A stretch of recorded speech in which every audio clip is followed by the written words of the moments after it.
Bem-vindo a todos aí que estão nos assistindo. A gente vai falar hoje sobre os dois temas que faltam, a saber, escatologia individual e escatologia geral. Na primeira aula tínhamos visto a escatologia intermediária, que é o purgatório, e a escatologia final, que é o céu e o inferno. Hoje a gente vai ver a escatologia individual, que é a morte e o juízo particular, e a escatologia geral, que é a ressurreição da carne e o juízo final. Tá bom? É claro que essa disciplina ela pode ser dividida de diversos modos. Eu até comentei com vocês lá no início que essa estrutura é a mesma desde aquele tratado prognóstico futuro e século lá do São Julião de Toledo, mas que alguns teólogos mais recentes têm feito novas divisões, falando, por exemplo, de uma escatologia presente, de uma escatologia realizada. Isso é muito interessante, mas a gente tem que tomar um certo cuidado. Sem dúvida alguma, em Cristo, a escatologia já estava acontecendo, porque ele é o próprio rei do reino de Deus. Mas é muito perigoso a gente falar de uma escatologia presente como se já estivesse acontecendo na nossa vida o fim do mundo. Radicalizações desse tipo é que levam algumas pessoas a achar que o empenhamento político é a restauração do reino de Deus na Terra, ou então pessoas que pensam que a ressurreição já acontece na morte mesmo, que a hora da morte é o momento em que tudo está meio que misturado. A gente tem que tomar cuidado porque há uma certa diferença. Sem dúvida alguma, existe uma escatologia presente na nossa vida, que é o batismo. Porque pelo batismo nós morremos para essa vida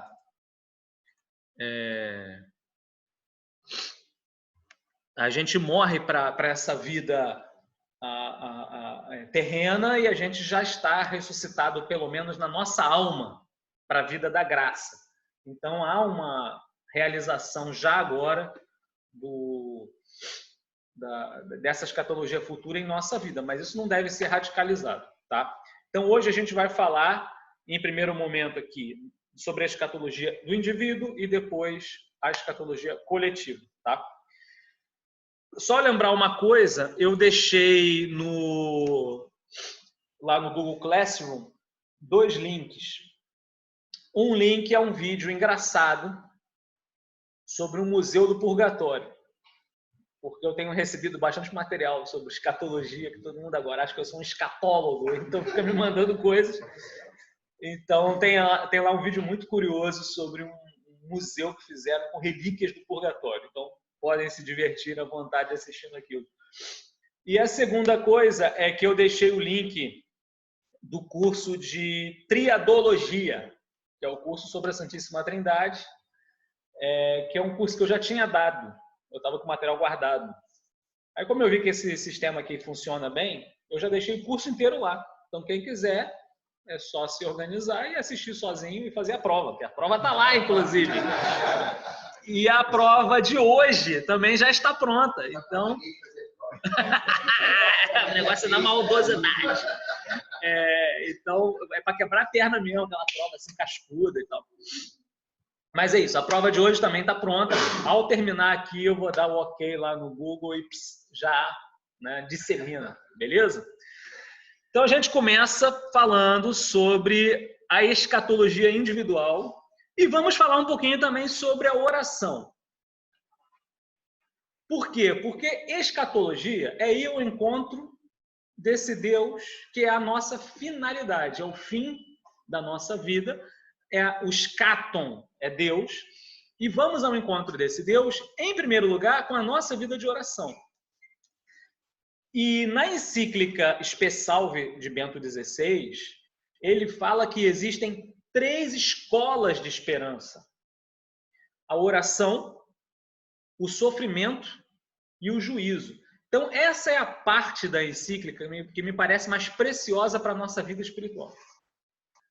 Na encíclica, Bento XVI ele começa fazendo uma análise exegética de algumas passagens da carta aos Hebreus, mostrando como que isso está sendo mal traduzido por influência de uma mentalidade protestante que tenta esvaziar o conteúdo da salvação. Então ele fala, a esperança já é algo, não é simplesmente uma certeza subjetiva. Você já recebe algo da esperança. Então essa é a primeira parte, onde ele fala da substancialidade da esperança. Depois ele fala desses lugares de aprendizado. Ele fala da oração, ele fala do sofrimento, ele fala do juízo, e aí no fim ele fala sobre o purgatório e tal, algumas questões mais específicas. Então esse miolo, eu diria que é a parte mais gostosa de se ler da encíclica, inclusive dá para a gente levar para a nossa própria oração, para a nossa meditação pessoal. Porque ele fala coisas que são muito tocantes e que ajudam a colocarmos a escatologia como algo prático na nossa vida espiritual, certo? Então, ele fala da oração, do agir e do sofrer e do juízo, tá bom? É nos pontos 32 a 48 da encíclica Spes-Salvi. Então, com relação à oração, eu destaquei aqui 2 pontos em que o Papa Bento ele dizia. Em primeiro lugar, quando já ninguém me escuta, Deus ainda me ouve. Quando já não posso falar com ninguém, nem invocar mais ninguém, a Deus sempre posso falar. Se não há mais ninguém que me possa ajudar, Ele pode ajudar-me. Se me encontro confinado numa extrema solidão, o orante jamais está totalmente só. E depois ele diz num outro passo, né? O homem foi criado para uma realidade grande, ou seja, para o próprio Deus, para ser preenchido por ele. Mas o seu coração é demasiado estreito para a grande realidade que ele está destinado. Tem de ser dilatado. Para que a oração envolva esta força purificadora, deve, por um lado, ser muito pessoal, um confronto do meu eu com o Deus vivo. Mas, por outro, deve ser incessantemente guiada e iluminada pelas grandes orações da Igreja dos Santos, pela oração litúrgica, na qual o Senhor nos ensina continuamente a rezar de modo justo. Eu destaquei só esses 2 pontos, porque, primeiramente, a gente nota que a oração é uma consolação, e, por outro, que ele dá essa dica, que é muito importante, da oração litúrgica, que ele fala aqui, tá? Da oração litúrgica. Por quê? Porque às vezes a gente não sabe rezar. E a igreja ensina a gente a rezar com a liturgia. A gente aprende, ok? E essa pedagogia de aprender com a igreja é algo que já começou em Israel, porque os pais inculcavam nos filhos as orações dos seus antepassados. É bonito ver, por exemplo, no livro de Esther, quando Esther está super preocupada, lá dando um maior problema, ela tem que falar com o rei e tal. Ela faz uma prece a Deus onde ela diz: Senhor, eu li nos livros dos meus antepassados que não deixavas de ouvir as nossas petições, sei qual, papá. Quer dizer, esse recurso à experiência anterior. E no Deuteronômio está dito que é para o israelita ensinar o seu filho, os seus netos, o Shema, que é aquela oração de lembra-te Israel, Javé, teu Deus é o único Senhor e tal. Então, se inculcava nos filhos a prática da oração. E isso mesmo Cristo fez com os apóstolos, quando ensinou o Pai Nosso. E isso mesmo a igreja faz com a gente, através da liturgia. Então, se a gente não sabe o que rezar, caramba, abre o livro dos Salmos e reza com o salmista. Que ali é a palavra de Deus feita a palavra nossa. É engraçado, porque na Bíblia, geralmente, o que é? São palavras nossas que Deus se vale para, né, falar com a gente. Mas no caso dos Salmos, é muito louco, porque, na verdade, o salmista está fazendo oração. Só que a oração dele se torna palavra de Deus. Então, os salmos são realmente a caixa de ferramentas, né, do orante. E temos o Pai Nosso e depois os textos litúrgicos. Então, se a gente não sabe como rezar, pega um texto. Uma coisa que pode ajudar muito, pega os textos da missa, pega a oração eucarística e leva a oração pessoal. Aprende dela a lógica da oração. Quer ver outra coisa curiosa? Tem uma série de hinos marianos. Quase todos os hinos marianos começam elogiando Nossa Senhora e no final pede alguma coisa. Eu gosto sempre de brincar com isso, né? Que com as mulheres você tem que fazer. Você primeiro elogia, depois você pede. Você não pode sair pedindo direto, você tem que dar uma elogiada antes. Então é mais ou menos assim. Existe uma sabedoria por detrás. Até aproveito, é uma história curiosa, mas na Idade Média havia um monge que eu não sei se eu já contei essa história para vocês, mas ele tinha as perninhas, ele era meio coxo, ele tinha as perninhas contraídas. E aí o nome dele era Hermanos Contractus da Suábia. E esse nome Contractus é justamente porque ele tinha as pernas contraídas. Então era o apelido dele lá, que zoavam ele lá e tal. E ele rezava muito para Nossa Senhora para ficar curado, né? Para ficar bem e tal. E aí um dia, pá! Nossa Senhora apareceu para ele, né? E tal, né? Nossa Senhora e tal. Aí Nossa Senhora falou: olha, suas orações foram ouvidas, mas você tem duas alternativas. A primeira alternativa é a seguinte: você fica como está, mas aí você vai ter toda a sabedoria do mundo, todo o conhecimento, tudo tal. Você vai ser iluminado assim, né? Não vai ter ninguém tão inteligente quanto você. A outra alternativa é você manter a inteligência que você tem, que não é ruim, mas realmente eu atendo o seu pedido, você fica com as perninhas boas. O que você prefere? E aí o Hermanos ele falou assim: putz, e agora, né? Eu quero saber? Pode manter as perninhas como são, me dá sabedoria. E aí Nossa Senhora, pá, deu a sabedoria para ele. E o Hermanos Contractus da Suábia, ele se tornou músico, astrônomo, cientista, versado em vários idiomas, árabe, hebraico, grego, não sei o quê, uma porrada de coisa. Ele que inventou o astrolábio. E ele foi beatificado no século XIX. Ele é um beneditino, tá? Século XI, XII, uma coisa dessa. E o que é interessante dessa história é que ele ficou muito grato a Nossa Senhora e ele compôs alguns hinos marianos. Então, hoje, começa o Advento, a igreja ela tem um hino para o Advento, que é o Alma Redemptoris Mater, que é de autoria dele. E ele que musicou a Salve Rainha. Entendeu? Então, assim, é um cara que ele tem muita devoção mariana, até em agradecimento a Nossa Senhora por isso aí. Mas ele realmente foi uma luminária na Idade Média, graças a esse dom. Então, é só uma historinha aqui, uma digressão, não tem nada a ver com o contexto e tal.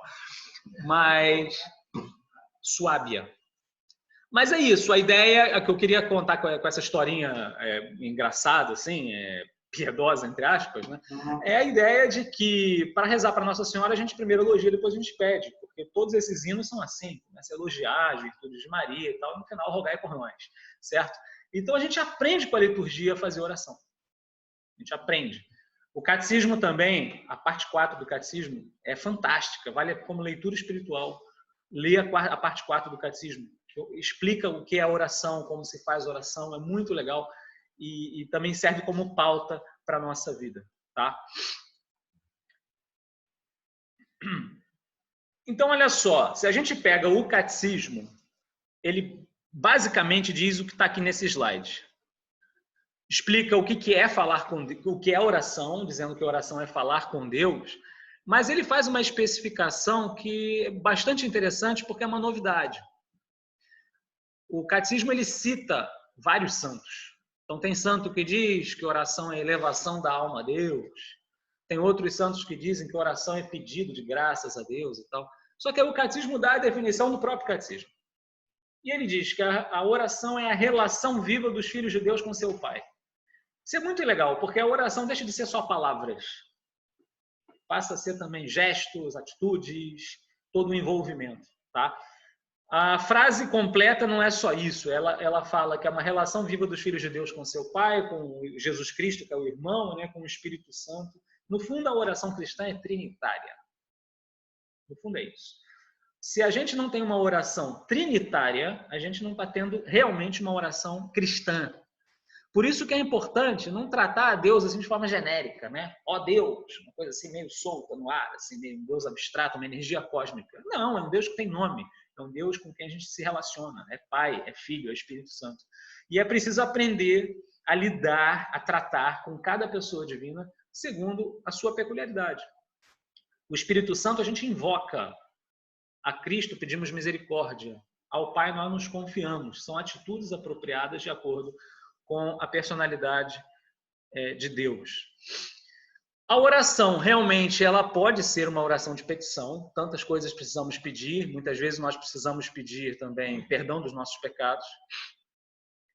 É uma oração, muitas vezes, de agradecimento pelas coisas boas que Deus nos dá e de adoração e louvor. Qual que seria a diferença entre a adoração e o louvor? A adoração tem um aspecto mais da gente se submeter a Deus, da gente tributar a Ele toda a glória. Há um esvaziamento maior aqui. O louvor já é diferente. O louvor é como que uma admiração que você tem diante da beleza de Deus e você louva as suas qualidades, tá? Mas são coisas bastante aparentadas. É claro que a gente poderia falar de outras formas de oração, mas o próprio catecismo fala que, no contexto cristão, algumas orações elas meio que foram ultrapassadas. E ele dá até um exemplo, ele fala da oração de lamentação. Tem um livro na Bíblia chamado Lamentações, os Trenos de Jeremias, ou Lamentações de Jeremias. Sem dúvida alguma, podemos nos lamentar alguma vez, porque na nossa vida alguma coisa deu errado, a gente se lamenta na presença de Deus, beleza, só que não é muito próprio, né? Porque para o cristão, tudo concorre para o bem. Mesmo as coisas ruins, mesmo a cruz, mesmo a morte, ela se transforma em ressurreição. Então, a lamentação pela lamentação não se entende tanto numa perspectiva de esperança cristã. Então, o catecismo até cita essas formas de oração que meio que foram vencidas ou superadas ou tornadas obsoletas no contexto do cristianismo, tá? Então é isso, a oração pode conter todo esse tipo de coisa que está aqui. E as expressões da oração são várias. Tem as orações vocais, que são aquelas prontas, digamos, e que a gente lê ou que a gente fala através da nossa voz. Elas são alimentadas pela oração litúrgica, que o Papa Bento sugeria como pauta para a nossa própria oração pessoal. Temos a oração mental, que é aquela oração que brota do próprio coração, de conversar com Deus, de bater papo com Deus. A meditação, que é um tipo de oração mental, a diferença é que no caso da meditação, você reflete sobre determinado tema na presença de Deus. A gente tem que tomar cuidado aqui, porque a meditação ela corre o risco do anonimato. A pessoa que fala assim, vou fazer meditação, aí pega um livro e começa a meditar na virtude da humildade. Aquilo ali acaba virando um estudo. Ah, mas é na presença de Deus, eu estou sentado aqui no oratório, estou aqui diante do sacrário. Ok, mas será que é isso que você precisaria conversar com Deus? Será que Deus não está te perguntando algo? Será que você não precisaria se abrir com Deus? Ser um pouco mais sincero com Ele? Tem que tomar cuidado. A gente não pode transformar a meditação num álibi para não fazer oração de verdade. Tá? Porque a nossa meditação convém que ela evolua para a oração mental e, mais ainda, que ela evolua para a contemplação. Na contemplação, o que ocorre é a cessação de qualquer pensamento. Você simplesmente olha. Quando a pessoa gosta muito de outra, acontece isso. Às vezes não precisa falar nada. Você fica lá do lado da pessoa, você olha para ela, troca olhares. Basta. Não precisa mais, entende? Então, isso aqui também acontece. E o tema da contemplação é interessante porque durante bastante tempo se pensou que um leigo não poderia ter vida contemplativa. Se pensou que a contemplação é uma coisa própria de religiosos, são pessoas que ficam trancadas lá no mosteiro, rezando o dia inteiro, e aí os fenômenos místicos, esses arroubos, essas contemplações, esses transes estáticos, seria coisa que só acontece com esse tipo de pessoas. Quando São José Maria propõe a ideia da santificação no meio do mundo, ele vai falar que dá para ser contemplativo no meio do mundo.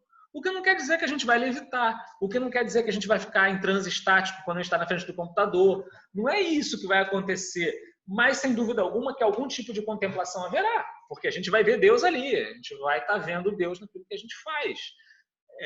Um ver que eu digo com os olhos da alma, não com os olhos do corpo. Okay? Esses fenômenos místicos acontecem. Realmente, vários religiosos tiveram, por exemplo, Santa Teresa de Jesus, mas a gente sabe que essas coisas extraordinárias, elas não são a meta, não são o objetivo. A bem da verdade, Santa Teresa ela foi santa não por conta dos fenômenos místicos pelas quais ela passou. Ela foi santa porque ela foi obediente ao diretor espiritual dela, porque ela era humilde. E tudo aquilo que ela viveu, que foi totalmente extraordinário, ela viveu para nós. Essa é a diferença da graça para o carisma. Carisma é uma graça que você recebe para bem de outrem. A graça é uma graça que você recebe para o seu próprio bem. Para ela, aqueles fenômenos místicos pelos quais ela passou era uma responsabilidade. Era um encargo que Deus estava dando a ela. Então, chegava o superior, chegava o sacerdote que atendia e dizia: escreve o que você está vivenciando. E ela foi uma grande escritora. Então, ela escreveu um monte de livros onde ela descrevia os fenômenos pelos quais ela passava. Então, quando a gente vai estudar teologia espiritual e vai ver quais são os tipos de fenômenos, muitas vezes a gente se baseia nas experiências de Santa Teresa, entendeu? Ela realmente teve aquilo em grau elevado, em grau espalhafatoso, em grau extraordinário, para que depois ela passasse para nós esse conhecimento. Mas em grau menor, todos nós vivenciamos isso na nossa vida. Sempre tem aquele dia em que a oração flui mais fácil, que você vai lá no oratório e você passa lá os 30 minutos lá e nem percebe. E realmente você viveu esse momento místico e nem percebeu. Entendeu? Não é uma coisa divorciada da vida cotidiana. Então, São José Maria, ele falava muito disso, sermos contemplativos no meio do mundo, porque a nossa oração, ela deve tender para a contemplação. Mas começa com a oração vocal. Por isso que São José Maria também sugeria que a gente repetisse jaculatórias, que são orações curtas, frases, podem ser tiradas do Evangelho, podem ser tiradas da liturgia. A gente repete isso ao longo do dia, é algo que não atrapalha o nosso trabalho e ao mesmo tempo nos traz presença de Deus e conduz à contemplação. Então ele falava, olha, a vida espiritual de uma pessoa que está no meio do mundo começa com jaculatórias. É a pessoa que começa a trabalhar e fala, Senhor, é para ti. É elogiado, Senhor, o louvor é para ti. Né? É criticado, Senhor, perdão, porque realmente essa pessoa tem razão e eu pisei na bola aqui. E por aí vai. A pessoa vai tendo esse contato com Deus ao longo do dia que não atrapalha. Não atrapalha. Entre uma página e outra do livro, uma jaculatória. Entre uma tarefa e outra do dia, uma jaculatória. Entre atender um cliente e atender um filho e tal, uma jaculatória. E a gente vai mantendo a presença de Deus. Tá? Então, começamos com as orações vocais e terminamos na contemplação. Por fim, a oração cristã, o catecismo ensina que precisa de condições de fundo. Se a pessoa não se recolhe, se a pessoa não é humilde, se a pessoa não persevera, se a pessoa não está a fim de fazer o que Deus quer, é evidente que a pessoa vai abandonar a oração, ou então que a oração dela vai ser fake, né? É claro. O que adianta ela chegar lá, diante lá na igreja, entra lá, se ajoelha e começa a falar, ó, Senhor, muito obrigado porque eu não sou como os outros, né? É tipo aquela parábola do fariseu e do publicano. Às vezes a gente é um fariseu, cara, entendeu? Porque está faltando humildade, porque está faltando adesão à vontade de Deus, está faltando recolhimento interior. A gente está olhando para si e não olhando para o outro. Tá? Então é bem legal, isso aqui é um resumo do que está lá no catecismo. Vale muito a pena ler com calma. É bastante bonito tudo que está lá, é muito bem escrito, né? E o catecismo conclui falando dos 7 pedidos do Pai Nosso, que é o grande modelo que nós temos para a nossa vida espiritual. Nessa oração, Jesus ensinou tudo o que a gente precisava saber. E o ponto que é chave no Pai Nosso é que realmente ela é uma oração dirigida ao Pai. Então, aí que está toda a questão da filiação divina. Somos filhos de Deus. Aqui no curso de escatologia, muitas vezes a gente falou de temas um pouco tremendos, né? O purgatório, o inferno, o juízo, então fica todo mundo assim, fogo, né? Destruição, etc. E não é para ser assim. A esperança não é um terror. Na verdade, é confiança. Nós somos filhos de Deus. O juiz é nosso amigo. Entendeu? Tá tudo meio que resolvido. Já tá tudo comprado ali, né? O STF é nosso, aquela coisa. Então, assim, a gente tem que ter confiança. Tem que ter confiança, tá? E olha, outra coisa que é importante, que é a seguinte. Se a gente vive bem a filiação divina, a gente vai ter muitos amigos, a gente vai fazer apostolado, a gente vai viver a fraternidade, porque a gente vai ver que os nossos amigos, nossos irmãos tal, também são filhos de Deus. A filiação divina ajuda a olhar para as pessoas também com bons olhos. Né? Que se dane. Não, que se dane não, né? Ele também é filho de Deus, também merece salvação. Né? Tá? E, claro, tudo temperado com Nossa Senhora. Nossa Senhora é a mãe, né? A gente tem Deus por pai, Nossa Senhora por mãe, então a devoção mariana também é algo que ajuda bastante nisso aí, tá bom? Então, essa era a parte bonita, tranquila, né? Que convém falar, e o Bento XVI colocou na sua encíclica. Mas agora vamos entrar no miolo aqui, do que cai na prova de fato, né? É preciso falar da escatologia individual, porque tudo isso é muito bonito, mas chega a hora na nossa vida em que a gente bate as botas. E aí vem o juízo. E é a hora da despedida. E é importante a gente não esquecer dessas coisas. É importante que realmente os novíssimos do homem, ou seja, essas últimas instâncias, sejam algo presente no nosso cotidiano. Que a gente lembre que a gente vai morrer, que a gente vai ser julgado, que existe uma remuneração. Isso é muito importante. Eu lembro quando eu fiz o catecismo na igreja, na minha paróquia, na época a gente usava um livrinho azul lá do segundo catecismo da doutrina cristã, e tinha lá uma pergunta: quais são os novíssimos do homem?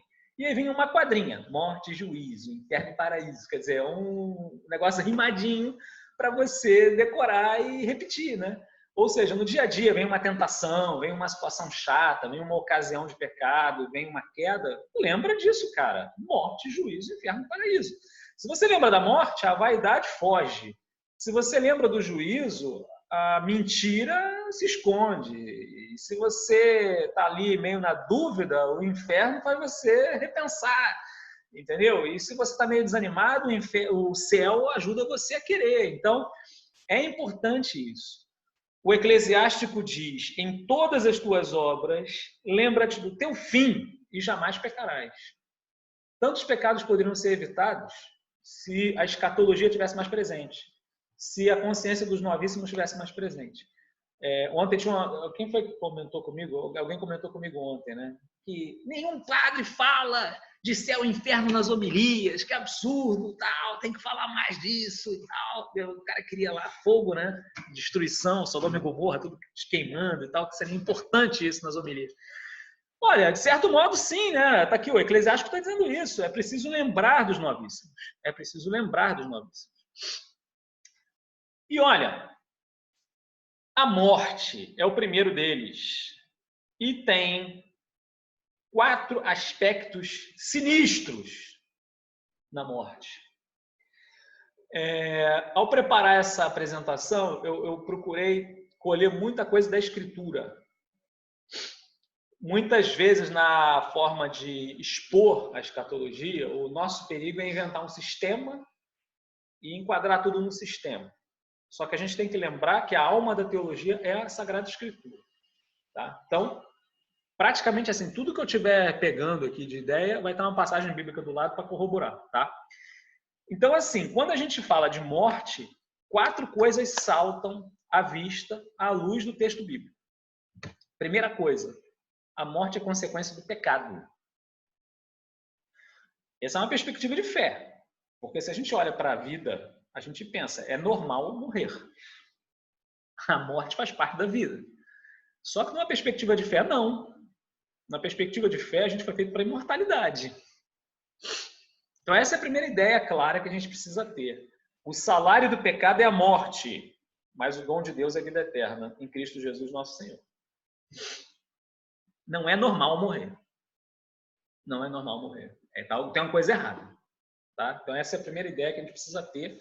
Isso já é um aspecto sinistro. A própria morte ela tem que trazer para nós bem viva a realidade do pecado. Porque a morte corporal é um símbolo da morte espiritual. Existe uma vida muito maior do que a vida corporal, e se a vida corporal já não sobrevive, quanto mais a outra. Então, isso que a gente precisa lembrar. Segunda ideia é que o diabo tem a ver com isso. Deus criou o ser humano incorruptível e o fez à imagem de sua própria natureza. Foi por inveja do diabo que a morte entrou no mundo e experimenta os que são do seu partido. São palavras bastante meio paulada, né? Caraca, né? Você está entrando no reino do diabo, digamos assim, quando você morre. é o campo do inimigo. Você está passando para o lado do inimigo. Então você tem que ir para lá preparado, meu irmão. Não vai fazer essa passagem mal preparado que tem um maluco lá do outro lado te esperando. Você tem que ir para lá, né? Terceira ideia, a ideia da finitude. A esperança, de algum modo, é um tormento também. A esperança, embora console, ela também é um tormento. Por quê? Porque não queremos ser despojados, mas sim sobrevestidos, de modo que o que é mortal em nós seja absorvido pela vida. A gente percebe a finitude, a gente percebe a nossa insuficiência e a gente tem esse anseio de que a gente seja revestido de glória. Então a gente pede a salvação. Por isso que na Ave Maria a gente fala, né? Rogai por nós agora e na hora da nossa morte. A igreja ensina que a maior graça que existe é a graça da salvação, a graça da perseverança final. Por isso que a gente pede para que no dia da morte a gente esteja realmente pronto e bem disposto. E a última coisa desses aspectos sinistros relativos à morte é o temor. Jesus participou da mesma condição para destruir com a sua morte aquele que tinha o poder da morte, isto é, o diabo. Assim libertou os que, por medo da morte, passavam a vida toda sujeitos à escravidão. Essa passagem da carta aos Hebreus é importante porque ela acaba servindo de chave para algumas questões bíblicas interessantes, sabe? As pessoas se submetem ao demônio, as pessoas se submetem ao pecado porque têm medo. A morte é algo que inspira medo e faz com que as pessoas tenham um comportamento equivocado. Entende? A gente tem medo, por exemplo, de ficar resfriado, por isso não toma banho frio. A gente tem medo de pular da cama quando toca o despertador, porque acha que vai passar mal, vai ter um problema no coração, então é melhor ficar mais um pouquinho aqui na cama. A gente tem medo de que vai pegar mal se a gente for uma pessoa coerente, então eu vou dar uma de camaleão aqui, né? A gente tem medo de, sei lá, né, ser taxado de otário no trabalho, então eu vou fazer corpo mole que nem os outros. A gente tem medo, quer dizer, a gente vive sob a égide do medo. É preciso se libertar do medo. Quem põe o medo na gente é o demônio. O demônio vem dizendo que tudo dá problema e você fica com medinho e não faz nada. Então, o medo é a forma com a qual o demônio tenta nos afastar de Deus. Ele taca medo na gente.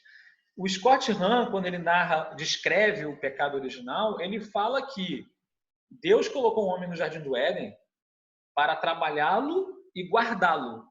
São José Maria gostava muito de comentar essa primeira parte, né? Para trabalhar o jardim, para cultivar o jardim. Que é a ideia da santificação do trabalho, que é anterior ao pecado. Só que pouca gente comenta segundo membro, guardar o jardim. Aí você fala, mas a terra não era um paraíso, não é tudo uma maravilha, por que ele precisa guardar o jardim? Aí o Scott Hahn fala, porque o demônio estava solto. E o demônio ele aparece como uma serpente. Mas o que é serpente? Porque a palavra serpente em hebraico não é só serpente. Também é dragão. No Apocalipse, São João diz, o dragão, lá no Apocalipse tem um dragão que fica fazendo um maior esquema lá no Apocalipse, né? E aí ele pega e fala, esse dragão era a serpente antiga. Porque, claro, o Apocalipse substitui em grego. Então, claro, as palavras são diferentes. Então, tem Draco em grego. Então, beleza, você tem um dragão lá. E ele fala, não, esse dragão é aquela cobrinha lá. É que, na verdade, aquela cobrinha lá era um dragão, entende? Tipo assim, aparece lá um dragãozão na frente da Eva e fala assim, olha só, Deus falou que não pode comer da árvore, não? Aí ela olha e treme, né? Putz, tem um dragão aqui. Não tem problema comer da árvore, não. Quer dizer, ele mete o medo. O homem, ele prefere matar a própria alma para não matar o seu corpo. Entendeu? O medo da morte corporal faz com que o homem venda a própria alma. E aí que o Scott Hahn descreve o pecado original dessa forma, mostrando como que o medo incutido pelo demônio leva ao pecado. Porque o medo de perder coisas que parecem importantes faz com que o homem perca coisas que são mais importantes ainda. Então, há aí uma inversão de valores. E essas inversões de valores na nossa vida são oriundas desse medo. Então, a morte, ela traz isso pra gente. Tem gente que odeia cemitério, que odeia falar de velório, que odeia falar de enterro, que morre de medo. Cara, acorda pra vida. A vida é assim mesmo, a gente não pode ter medo disso. Essas coisas são terríveis, São momentos ótimos da gente botar a mão na cabeça, da gente pensar na vida. O Eclesiastes diz, mais vale o dia da morte do que o dia do nascimento. Porque no dia do nascimento, no dia do aniversário, a gente faz festa e não se toca da fatuidade da vida. Mas no dia do velório, meu irmão, no dia do enterro, você repensa os seus valores, você repensa como você se relacionou com aquela pessoa, você repensa a sua própria vida. Fala, caraca, um dia eu vou parar aqui nessa cova igual essa pessoa. Então a vaidade, ela é relativizada, tudo isso, né? Então, olha, a morte é mistério. A gente tem grandes sonhos, a gente tem, sabe, muitos desejos, só que a gente vê os anos passando, as nossas forças diminuindo, os nossos entes queridos indo embora, as pessoas envelhecendo, as novas gerações chegando, a gente começa a perceber que tem algo aí, né? Que não é tão palatável assim. De modo que meditar na morte é salutar, é importante, é útil, é necessário. A gente não pode fingir que essa realidade não existe. E na sociedade moderna isso foi piorado, porque antes a morte era algo das famílias, as pessoas morriam em casa. A sociedade iluminista, a sociedade do século XIX, da medicina científica contemporânea, tirou a morte do cotidiano das famílias, das casas e levou para dentro de um hospital. Começou a haver um tratamento social, político, racional do fenômeno.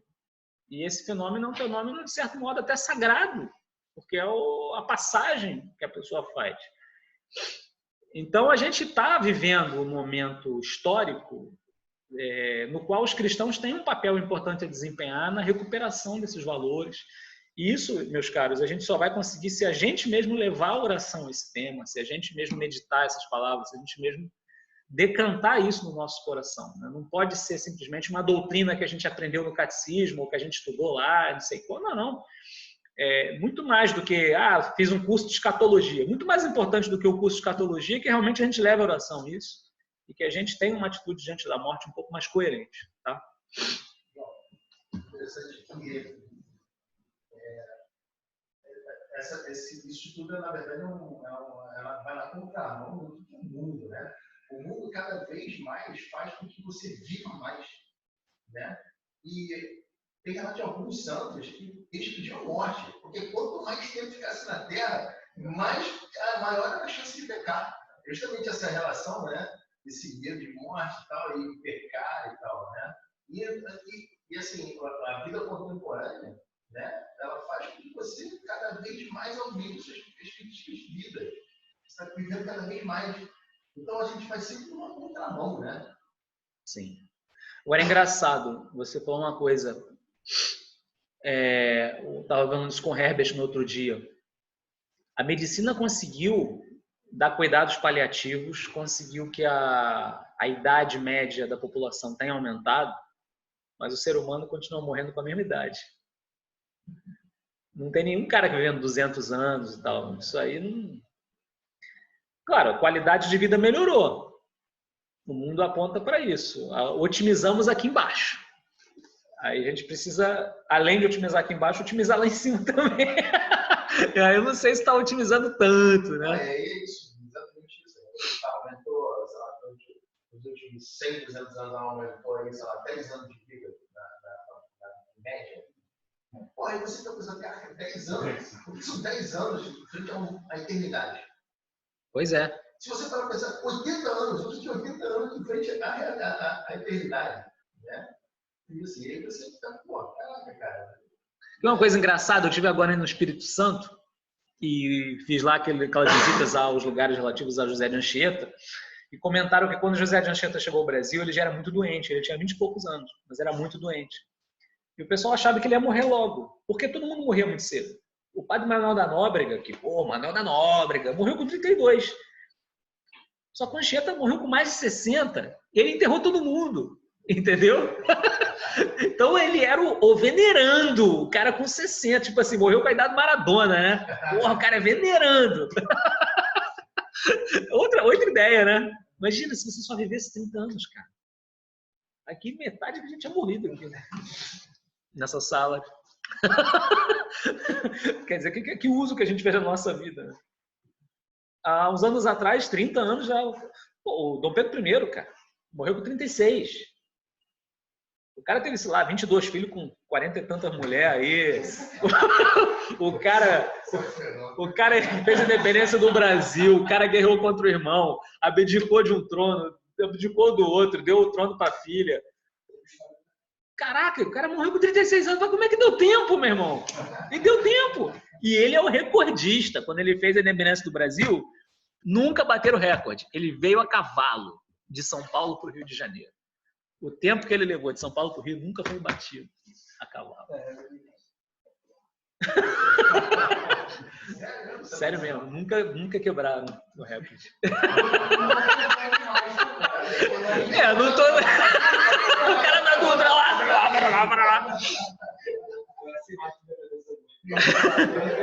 Mas vamos lá. Vamos dar prosseguimento aqui. Pô, tinha um maluco lá em Campos, quando eu fui agora na viagem, que ele é lá de Minas, cara. Ele foi de bicicleta, meu irmão. O cara fez, foram 3 dias, eu acho, de bicicleta. Do interior de São Paulo, de Minas, tem várias trilhas, assim, até roteiro católico, separado, cidadezinhas históricas, tal, muito maneiro. Só que do Rio para lá não tem, é só pela Via, quer dizer, dá para ir por Valença, ali, mas é difícil. Mas de interior de São Paulo e de Minas... Tá cheio de caminho, né? Olha só, eu trouxe um texto aqui que é mais ou menos longo, de São Paulo, mas é um texto clássico sobre a morte e é um texto que traz várias ideias. Eu coloquei marcadas aqui as frases principais, porque muitas ideias são tiradas dessa passagem. De fato, sabemos que se a tenda em que moramos neste mundo for destruída, Deus nos dá outra moradia no céu, que não é obra de mãos humanas e que é eterna.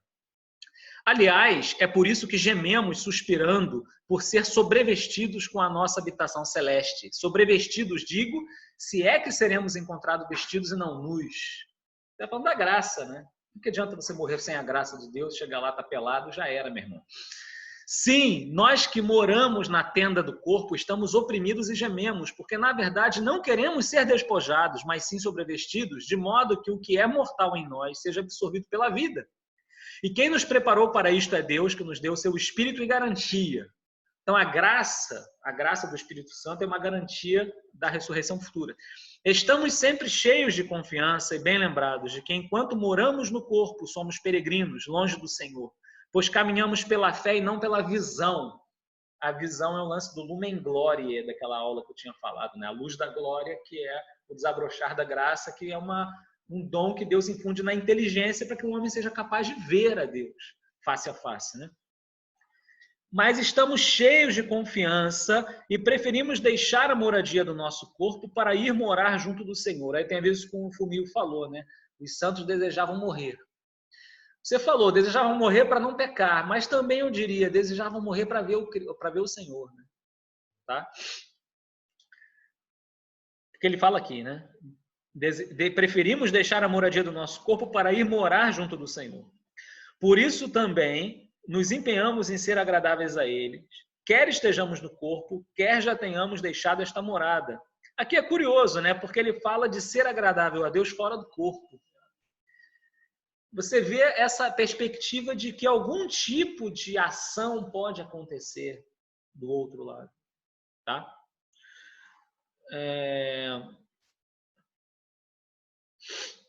Aliás, todos temos de comparecer às claras perante o tribunal de Cristo, para cada um receber a devida recompensa, prêmio ou castigo do que tiver feito, de bem ou de mal, ao longo da sua vida corporal.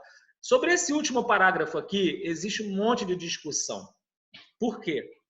Porque o Concílio Vaticano II, na Constituição Lumen Gentium, citou esse parágrafo para fazer referência ao juízo após a morte. E nunca está claro que juízo é esse, se é um juízo particular ou se é o juízo final. Então tem gente que acha que uma vez que acontece tudo isso que São Paulo disse, e você morre, você comparece diante do juízo particular. Só que o que ele fala depois, que vai ser punido ou premiado por conta da sua vida corporal, parece fazer referência ao juízo final, que quando os ressuscitados serão julgados para receberem a paga no seu próprio corpo. De fato, a ideia de um juízo particular só está implícito na Bíblia, não está claro em lugar algum. Tá? Então, quando o concílio usou esse parágrafo, deu muita discussão para saber se o concílio estava usando o parágrafo da forma adequada ou não. Você pode usar essa passagem para fazer referência ao juízo particular, ou essa passagem de São Paulo estava se referindo ao juízo final? Isso aqui é um tema discutido, tá? Mas aí, meus caros, tem uma coisa engraçada aqui, que é o seguinte, que é a questão de o juízo particular está ou não está na Bíblia, afinal? Então, preparando aqui a matéria, preparando o PowerPoint, eu fiz uma pequena descoberta que eu vou mostrar para vocês. Mas antes disso, só para finalizar essa questão da morte, tem essa ideia de que os santos desejam misticamente a morte. É uma morte já encoada no batismo, misticamente desejada pelo santo, realizada em Cristo depois, tá? Muito bem. Juízo particular. Além daquela passagem de São Paulo aos Coríntios, também essa passagem aos Hebreus é citada como prova de um juízo particular. Está determinado que os homens morram uma só vez e depois vem o juízo.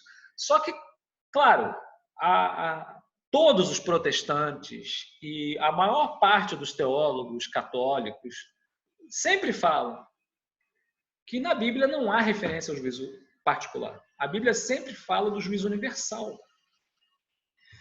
O juízo particular, ele é uma decorrência do dogma da retribuição imediata. Nós tínhamos visto na aula passada que houve aquela briga do Papa João XXII, que falou que achava que você tem um hipnopsiquismo, que a alma fica dormindo e só no fim do mundo que ela vai ser premiada. Ah, não, mas é herético, né? Não vou botar um texto herético. Ele falou, olha, eu tenho a opinião de que as pessoas ficam dormindo depois que morrem e só vão ser premiadas no final. Aí o pessoal ficou escandalizado, aí o Papa seguinte foi lá e falou, não, a verdade de fé não é essa. A verdade de fé é que a retribuição é imediata. Então, o dogma da retribuição imediata, que é a base da escatologia consumada, faz pressupor que haja um juízo particular, pô. Porque se você tem uma definição do que vai acontecer com o cara depois que ele morre, você precisa fazer um juízo imediatamente depois que o cara morre. E o Papa fala, né? Imediatamente após a morte. Só que a palavra imediatamente, no texto lá do latim, lá do decreto, é mox. E mox significa logo em seguida. A gente não sabe quanto tempo acontece uma coisa e outra. Tem um outro vídeo que me mandaram, que eu não botei para vocês ainda, posso botar, que é um cara que morreu e voltou. Morreu mesmo, porque ele foi fuzilado. E aí ele voltou. Ele voltou com o corpo normal, mas a roupa furada dos dois lados. E durante o período que ele teve morto, ele viu um monte de coisa. Então ele conta com detalhes todo o episódio. Entendeu? É um sacerdote lá na Itália e tal. Eu vou mandar o vídeo para vocês. Então, assim, esse mox que o Papa fala, né? Quer dizer, após a morte, tem um tempo aí que a gente não sabe quanto dura, entendeu? E é nesse momento aí indefinido é que acontece essa opção, pelo céu ou pelo inferno. E então o juízo particular se insere nesse momento para que se concretize essa definição, para onde que o cara vai. Mas vejam só uma coisa. Falar de um juízo particular... Quê? Não, tudo bem, a gente vamos falar sobre essa possibilidade ainda. Eu tenho um slide sobre isso. Então vamos lá, vamos tentar entrar no tema do juízo particular com calma. Primeira ideia que eu queria passar aqui para vocês. A noção de retribuição em Israel. Não é uma coisa tranquila isso. Porque você fala assim, o purgatório não está claro na Bíblia, o juízo particular não está claro na Bíblia. Cara, é evidente que na Bíblia as coisas não estão claras. Não era a proposta da Bíblia fazer um tratado sistemático de escatologia, de ciência, não era. A Bíblia está fazendo uma série de narrativas e pronto. Aí depois os teólogos, o magistério, a tradição, pega o texto bíblico e, em cima do texto bíblico, tira as conclusões. E a gente percebe, lendo na Bíblia, que há uma evolução na concepção de retribuição. No primeiro momento, na época dos patriarcas, se fala muito de uma justiça distributiva. Ou seja, fez besteira, toma porrada. Fez direitinho, ganha um prêmio. Básico. E tá certo, não tá errado, mas é basicão demais. É muito básico, tá? Depois vem uma ideia de justiça solidária. A própria lei de Moisés fala de que quando os israelitas pecarem, o povo todo será punido. Existe uma ideia de sociedade, de pecado social. Se você faz besteira, você prejudica todos os seus concidadãos, todos os seus compatriotas. Então, o povo é tratado de forma coletiva. Então, na lei de Moisés, surge essa ideia de uma justiça solidária. Todo mundo está implicado. Exatamente. O sacerdote ele oferece o cordeiro lá, o bode expiatório, ele oferece pelos seus próprios pecados e pelo pecado do povo. Está todo mundo solidário na miséria. Só que aí vem o turning point. E olha, isso aqui é uma coisa básica, pessoal. O exílio da Babilônia é o turning point para um monte de coisa na Bíblia. O exílio da Babilônia foi a frustração de tudo que tinha acontecido antes e que fez Israel repensar a sua vocação, repensar a sua fé, repensar a sua vida.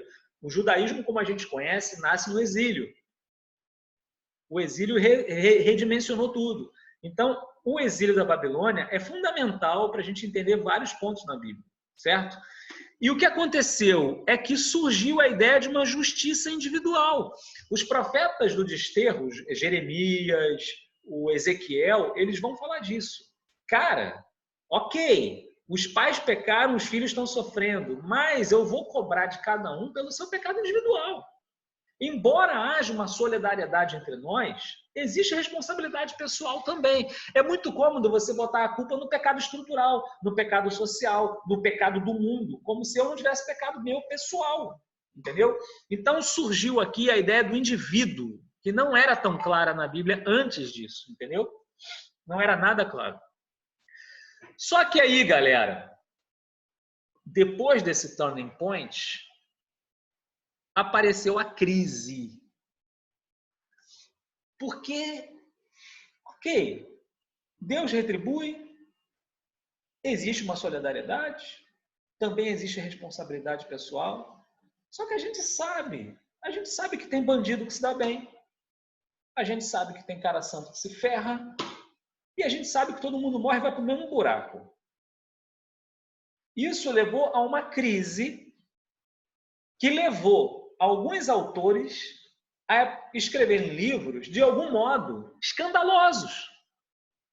Você leu Eclesiastes, Coelet, cara, não sei se vocês já leram, mas é de um cinismo, de um ceticismo, de uma acidez o livro. Você fica assustado. O Eclesiastes diz, vaidade das vaidades. Tudo é vaidade. E eu vejo tantos esforços debaixo do sol, não serve para nada, porque todo mundo vai morrer igual. Então, curta a vida, aproveite a sua juventude, faça de tudo, porque depois, na mansão dos mortos, não há culto a Deus, não há alegria, não há luz. Aí você fala assim, caraca, como pode, né? Algumas pessoas falaram que o Eclesiastes é o inferno dantesco da Bíblia. O Cântico dos Cânticos seria o paraíso. E nós temos um purgatório, que é o livro de Jó. O homem justo, que faz tudo bonitinho, e Deus fala para o diabo, faz com ele o que você quiser. Aí o diabo vai lá, mata geral, perde os bens, o cara fica doente, só sobra a mulher, e a mulher infernizando. Você é um babaca, não sei o quê. E o Jó lá, Deus me deu, Deus me tirou, bendito seja o nome do Senhor. Eu achei isso, tá, mulher? Só passava isso. Não dizendo nada. Para que a galera não te ouça, hein? Agora, olha só, o livro de Jó é fantástico, também recomendo a leitura. O que acontece? Basicamente, tudo bem, isso, a gente sempre lembra dessa parte. O diabo tirou as coisas dele, não sei o que e tal, ele se ferrou. Ok, só que o livro tem 40 capítulos, né, galera? Isso aí que eu falei está no primeiro capítulo. Os 39 outros capítulos é um mega diálogo que acontece entre ele e 3 amigos. Ele faz de Temã, Baldade de Suaz e Sofar de Naamate. Esses 3 amigos chegam e começam a discutir com ele. Ele faz de Temã, o nome já está dizendo, ele faz. Ele tem experiência. É um cara que é da ação, um cara. Então ele fala assim, ô Jó, você sabe perfeitamente, recurso mnemônico, né, meu irmão? Senão ferrou, né? A gente tem experiência de vida, a gente sabe pelos livros aqui dos nossos antepassados que Deus premia os bons nessa vida e castiga os maus nessa vida. Então, se isso está acontecendo com você, você tem certeza que você não pecou, cara? Não é possível que você não tenha pecado para te acontecer isso.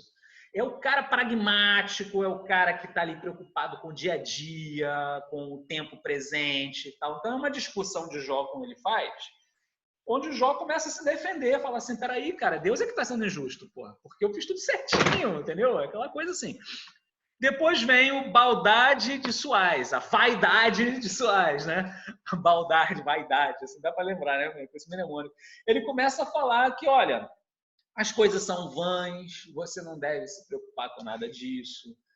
Olha, é a típica coisa que não consola ninguém, vamos ser francos, né? Pelo menos o ele faz, estava acusando o Jó de ter feito besteira. Agora esse aqui, não, tudo bem porque não é com você, desgraçado. O cara tá ali todo cheio de chaga, todo cheio de problema, a mulher falando no ouvido, e o outro lá, não, porque é a vaidade dessa vida e tal.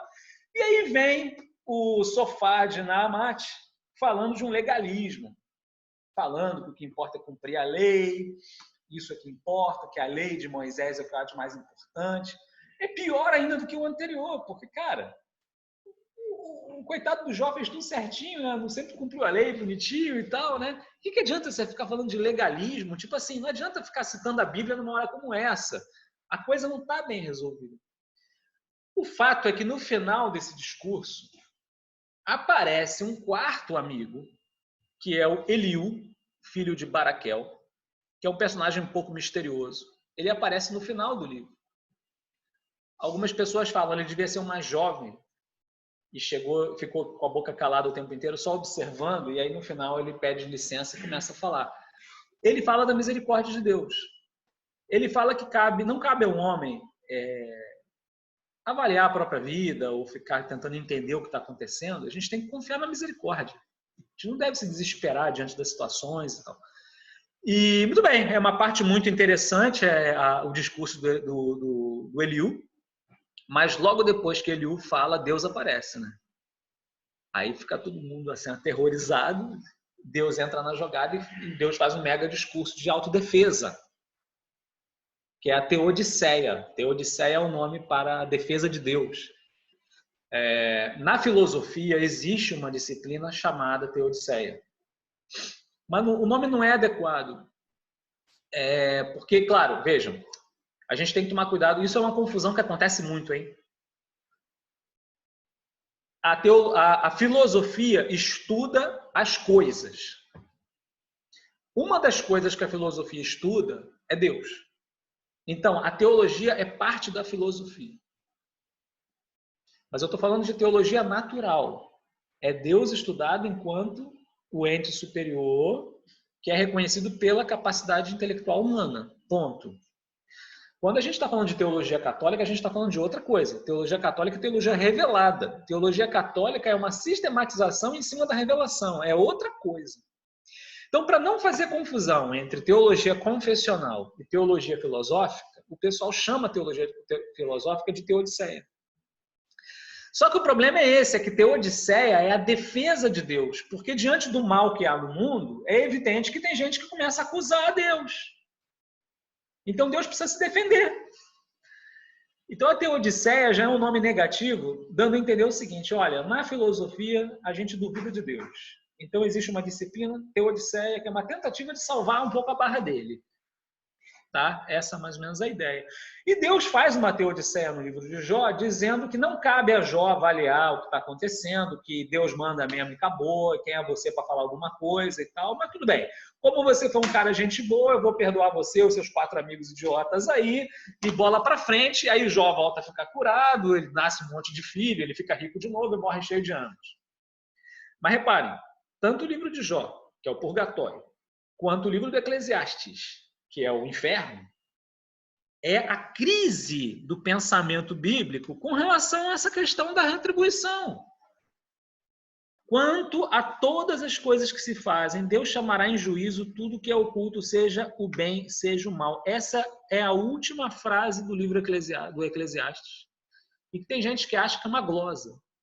Porque fala assim, essa perspectiva de que Deus vai julgar os bons e os maus, parece que contradiz tudo que o Eclesiastes falou no livro dele. Porque o Eclesiastes só ficou falando que tudo é vaidade, que você tem que curtir a vida, que não sei qual, tal. E o último versículo do livro é, cara, vai ter um juízo. A gente nota que a fé de Israel, de que Deus é retribuidor, passou por um sufoco nesse período do exílio e nesse período do desenvolvimento dos textos sapienciais. Porque a fé de Israel não estava dando conta desse mistério. Reparem, o juízo é causa de esperança, porque realmente acontece muita coisa ruim. A gente precisa do juízo de Deus para nos salvar, para fazer justiça. E a gente fala, cara, tá tudo errado. Olha esse mundo como é que tá, olha todas as coisas erradas que estão acontecendo. A gente precisa de um juízo. Por isso que o Bento XVI falava que o juízo também é uma escola de esperança, porque você aguarda que Deus faça justiça, não é você que faz justiça com as próprias mãos. Tá? Então, apesar dessa crise sapiencial, o último verso do Eclesiastes tenta dar uma salvada nisso, mas ele não explica o que vai acontecer. Só com Jesus Cristo mesmo, quando vem essa ideia de, olha, o Filho do Homem virá, vai julgar os vivos e os mortos, os bons irão para o céu e tal, tive fome e me deste de comer e tal, agora os maus que não ajudaram os outros, isso aí vai para o inferno.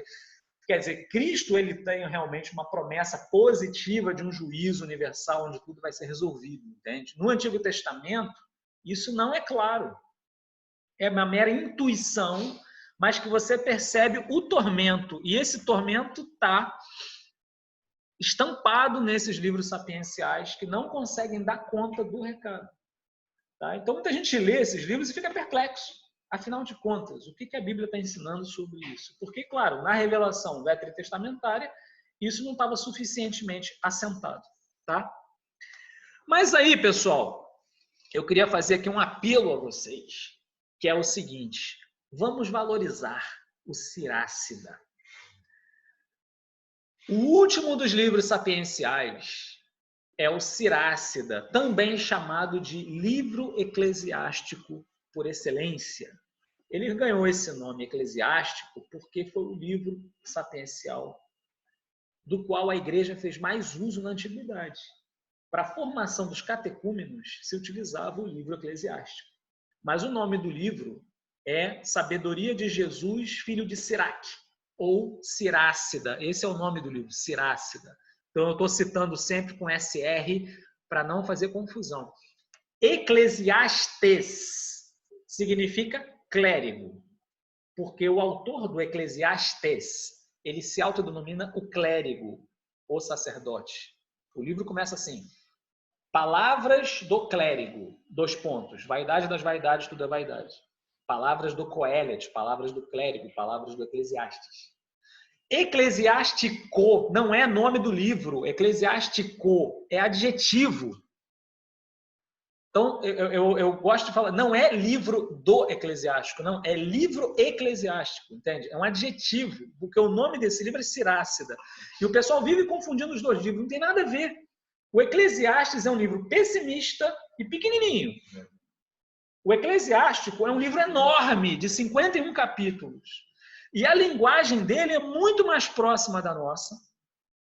E é um livro que tem muito conteúdo escatológico. É surpreendente a quantidade de coisas escatológicas que ele traz. Vocês lembram daquela aula que eu dei do inferno? eu trouxe uma passagem do Eclesiástico onde ele diz que a sabedoria divina desceu a todos os infernos. Né? Eu lembro até que o Fubinho falou, então isso muda tudo. Lembra disso? Então, o Eclesiástico é um livro que, assim, para quem quer se debruçar sobre escatologia, ele precisa ser mais valorizado. E é um livro muito pouco utilizado. Em primeiro lugar, porque os judeus largaram de mão, depois os protestantes tiraram do cânon, e ele foi ficando para lá e tal. O nego esqueceu dele. Mas é um livro que tem de tudo. Ele fala de todos os assuntos, é impressionante. E aí que está o ponto. Tem havido, ultimamente, várias pesquisas em cima desse livro.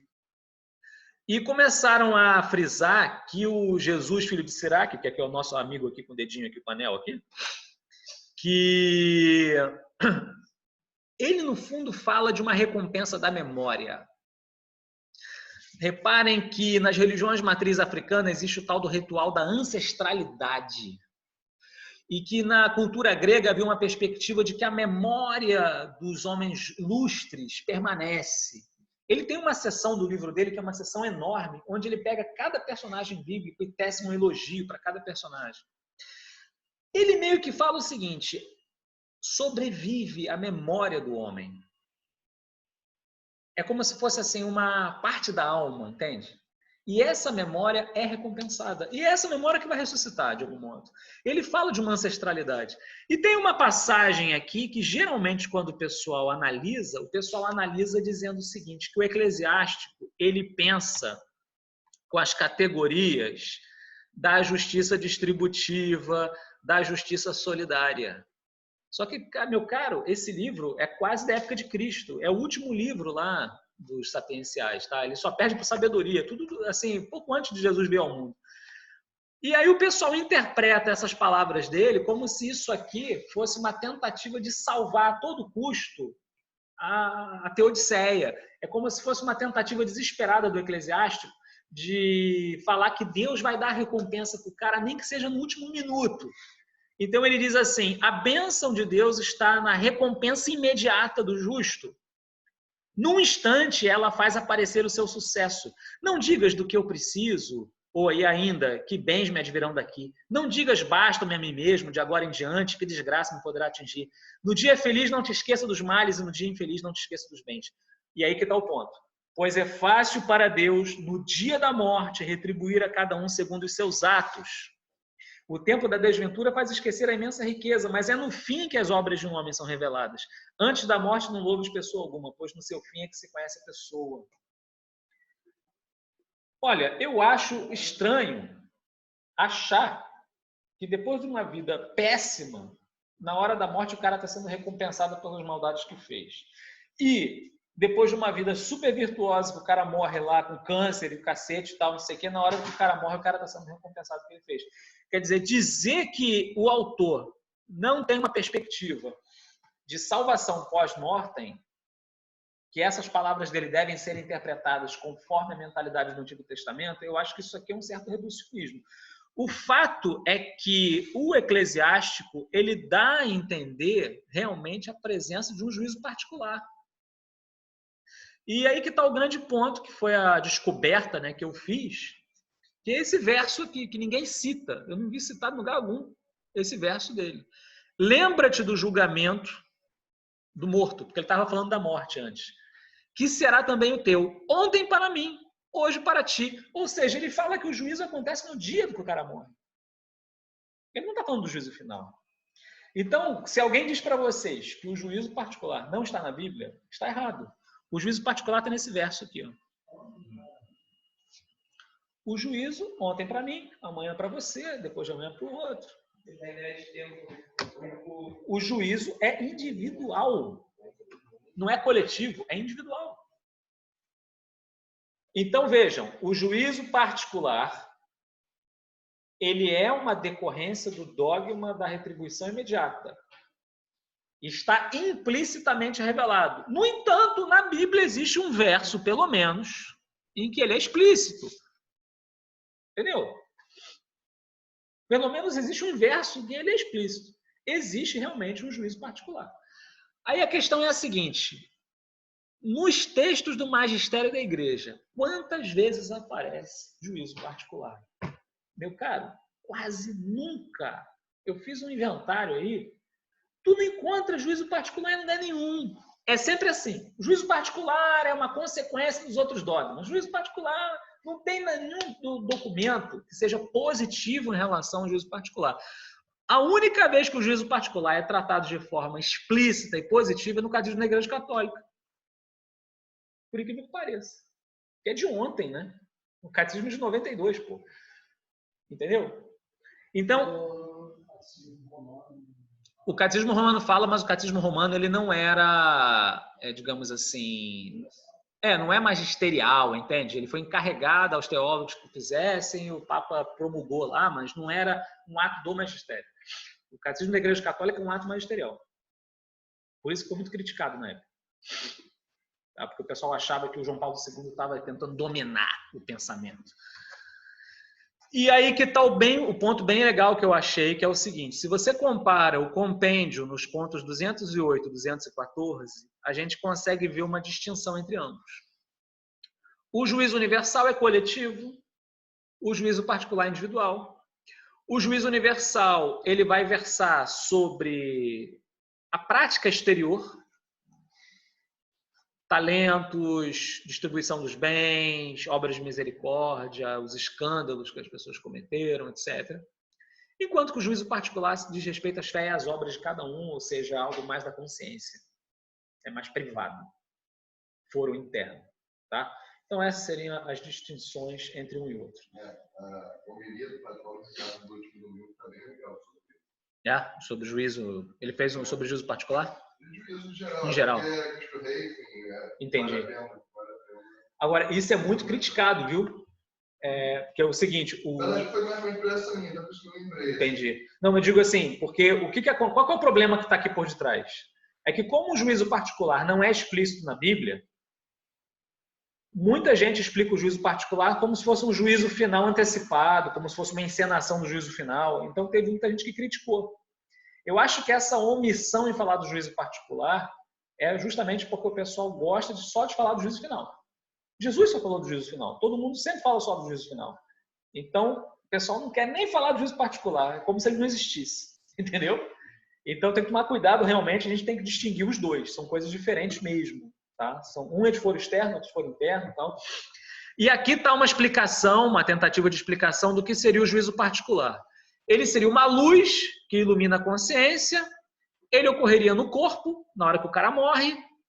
É um juízo feito por Cristo, não é pelo próprio cara, porque tem uma ideia do que é o seguinte: não basta a luz de Deus para que você faça um exame de consciência final e conclua, eu fui um bandido, vou para o inferno. Não basta isso.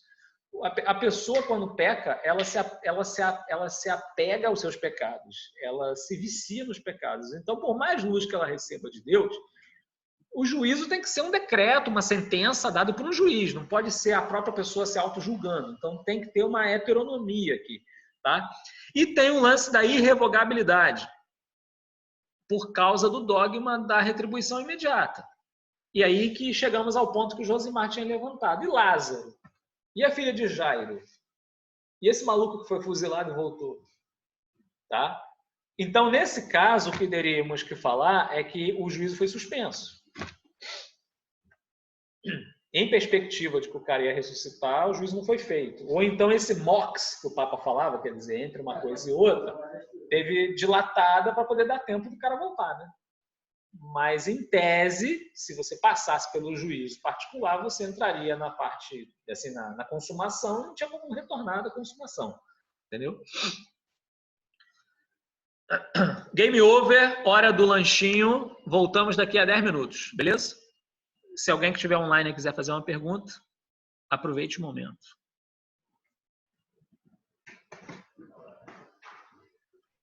O que é, Luiz? O que é que você acha desse livro? É bom? Então, isso aí é o que eu estava falando, né? É a Divina Comédia Bíblica.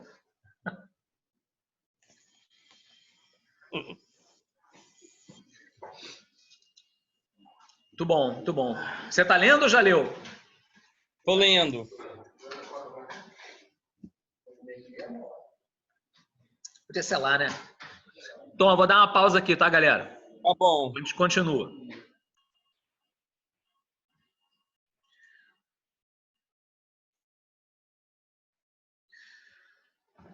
Retornamos então para finalizar.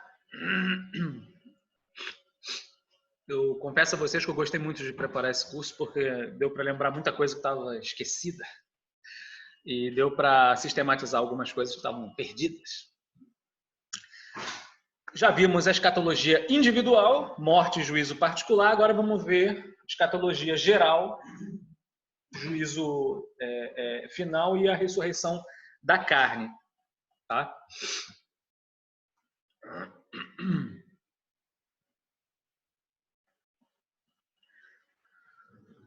O Santo Padre, na encíclica Spessalvi, depois de falar que uma primeira escola de esperança era a oração, ele vai falar que o sofrimento é a outra escola de esperança. Então, nesses pontos 32 a 48, nos quais ele fala das três escolas, ele coloca em segundo lugar o agir e o sofrer. E ele vai dizer que realmente o sofrimento é a grande ocasião, o grande espaço privilegiado para exercitarmos a virtude da esperança, tá? E é interessante que o Papa Bento ele fala do sofrimento a partir de 4 perspectivas. Primeira perspectiva da ação. E aqui ele faz uma distinção que eu achei bastante interessante, em que ele fala que tem pessoas que, diante do esforço requerido pela ação, desanimam. Ou então se empolgam tanto que se tornam fanáticas. Então ele fala que a gente precisa ter um equilíbrio aí. A gente não pode, sei lá, virar um cara, sei lá, obcecado com determinada ideia, com determinado tema, com determinadas questões e fica lá, pá, pá, pá. Nem um cara que, dá tudo errado, não sei o quê, a minha vida é uma porcaria, né? Vivo pagando, morro devendo, quanto sofro, pouco me queixo, aqueles papos. A segunda ideia é que o próprio Deus abraçou a nossa finitude e Deus pode resolver o problema. Nós não. Muitas vezes a gente tenta resolver com o nosso próprio esforço, a gente tenta fazer justiça com as nossas próprias mãos, a gente quer fazer as coisas por nossa conta e não dá. Ele fala que tem que confiar em Deus, deixar que Deus atue, tá? Existe esperança de cura para o mundo porque Deus resolveu salvar o mundo. Hospitais, lugares de atendimento, de serviço social foram instituições que nasceram no seio da igreja, porque havia caridade nos corações. Nos lugares onde o paganismo impera, a pessoa não é a prioridade, né? E a gente tem que tomar muito cuidado porque a nossa sociedade se descristianizou e tantas vezes o Estado assume como próprias iniciativas que nascem de um coração caridoso e nem sempre as pessoas que levam para frente essas instituições estatais elas estão animadas com esse espírito ou até perdem um pouco o sentido daquilo que fazem. Esse fenômeno tão contemporâneo do burnout, que é a pessoa que fica estafada diante de serviços continuamente realizados, ela meio que perde o sentido. Para que eu estou fazendo tanto? Para que eu estou fazendo isso sem parar, né? Vocês devem lembrar do episódio das missionárias da caridade da Madre Teresa, que teve uma pessoa que falou, olha, nem que me pagassem $1 milhão eu faria o que vocês fazem. Aí a Madre Teresa falou, nem eu. Não é por $1 milhão que eu faço isso, né? É por amor a Cristo. A terceira ideia que o Papa fala é da consolação, porque você pode acompanhar alguém que sofre. Não é apenas o seu sofrimento. Você pode olhar para o sofrimento do outro e acompanhar, tá? E a quarta coisa que ele fala é da capacidade de oferecer os sofrimentos, de ver no sofrimento ocasião de merecer. E ele fala uma coisa bem curiosa, que eu me lembro que quando eu li, eu fiz um sorriso interior assim, né? Porque São José Maria insistiu muito na conveniência da gente se mortificar. E o Papa Bento, ele com muita delicadeza, ele diz assim, olha, até não muito tempo atrás, as pessoas ofereciam as suas incomodidades com a ideia de que se você oferecesse essas incomodidades, de algum modo Deus ia se valer daquilo para o bem da igreja e tal. Mas, ultimamente, tem gente que acha que isso não faz sentido nenhum. Seria muito bom que a gente voltasse a valorizar isso e tal, tal, tal. Ele fez uma apologia da mortificação sem dar o nome, porque, de fato, tem gente que vai na contramão disso. Tem gente que acha que mortificação é furada, que não serve para nada e tal, tal. Bento XVI ele mostrou as bases teológicas que justificam a prática da mortificação. Agora, a experiência diz isso, que ninguém consegue ser santo sem se mortificar. Se você não faz um jejum de vez em quando, se você não procura vencer a própria preguiça de vez em quando, você não consegue ser santo. É preciso realmente se vencer, é necessário realmente passar por algumas incomodidades se a gente quer alcançar a santidade. Mas a gente passa por elas e oferece a Deus. Eu acho que só um comentário, acho que essa questão de mortificação, tirando até mesmo do âmbito religioso, né, de fé e tal, a própria mortificação, cara, já te faz uma pessoa melhor. Exatamente. Porque você, cara, Psicologicamente. você não cara, tudo é um problema, qualquer coisinha você se incomoda, qualquer coisa. Cara, você, sabe, até na quinta-feira a gente estava conversando, mas é o próprio fato de, cara, o cara não consegue mais suportar a mulher falando com ele o tempo todo, acho que ele não Tá sabe. vendo, Jó? Tá vendo, Jó? Só, né? Tirando até mesmo desse âmbito de religião, né, e tal, na humanidade mesmo, se as pessoas soubessem o quanto faz bem essa modificação do humano, É engraçado que as pessoas se mortificam para outras finalidades. Porque a gente faz regime para ficar saudável, puxa ferro na academia para ficar tal, e é um esforço. Hoje tem o estoicismo está em alta, assim, nessa ideia do... que é justamente também uma forma de você ter essa pose de fortaleza, de tudo, sem se comprometer com a religião. Fica uma forma de, tipo, eu tenho autodomínio, eu tenho... coloca o mérito todo em si também, de uma certa forma, vira uma coisa meio louca. A gente tem que ver uma coisa, a prática da mortificação cristã está baseada naquela frase de São Paulo: completo na minha carne o que falta a paixão de Cristo pelo bem do seu corpo, que é a igreja. Só que os protestantes não leem essa frase, porque Lutero diz, as obras são inúteis. Se as obras são inúteis e você basta crer para ser salvado, você não precisa se mortificar. Então é por isso que tem teólogo que fala que as mortificações são inúteis, porque não acrescentaria nada. Mas não é isso que está na Escritura. São Paulo fala que ele completava na carne dele o que faltava a paixão de Cristo. Nós somos membros de Cristo, devemos sofrer também alguma coisa. Então é muito importante aprender a oferecer essas canseiras da vida. A igreja, inclusive, dá uma indulgência geral, uma indulgência parcial geral, para quem oferecer as canseiras da vida a Deus. Isso é uma coisa lá quando Paulo VI fez a reformulação das indulgências, ele colocou essas indulgências gerais, que é rezar orações jaculatórias, que é fazer apostolado, que é oferecer as mortificações. Isso aí, de forma geral, a igreja dá uma indulgência parcial. Tá? Isso está mantido. Está mantido. Muito bem. Vem o Filho do Homem. E aí chega o momento da consumação. Só que, claro, para a consumação acontecer, vai vir uma pancadaria aí cósmica, né? O apocalipse.